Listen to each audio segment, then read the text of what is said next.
విజయనగరం జిల్లాలో శనివారం తెల్లవారుజామున ఒక భయంకరమైన ప్రమాదం చోటు చేసుకుంది. భువనేశ్వర్ నుంచి మల్కాన్గిరికి వెళ్తున్న ఆరెంజ్ ట్రావెలర్స్ కు చెందిన ప్రైవేట్ బస్సులో అకస్మాత్తుగా మంటలు చెలరేగాయి. బస్సు పూర్తిగా కాలిపోవడప్పటికీ డ్రైవర్ అప్రమత్తంగా వ్యవహరించడంతో ప్రయాణికులు క్షేమంగా బయటపడ్డారు.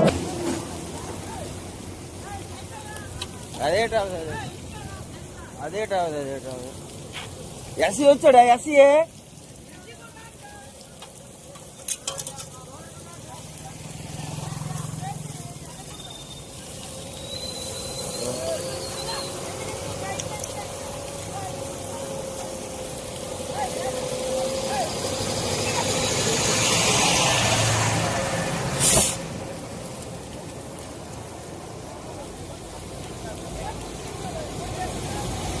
సార్, మన ఒడిశా బస్ తారాపురం రోడ్లు మొత్తం కాలిపోయింది సార్. అయితే ప్రయాణికులకి అయితే ఎవరికి అవ్వలేదు. ఇంకా స్పాట్లోనే ఉన్నాం సార్. మీకు వీడియో పెడతాను చూడండి.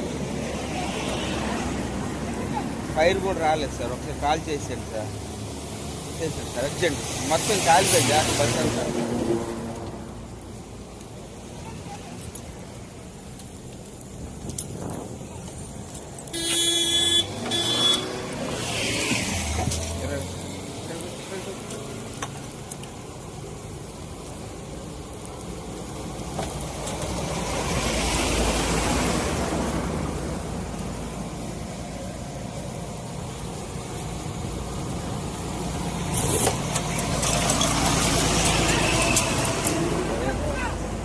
అదే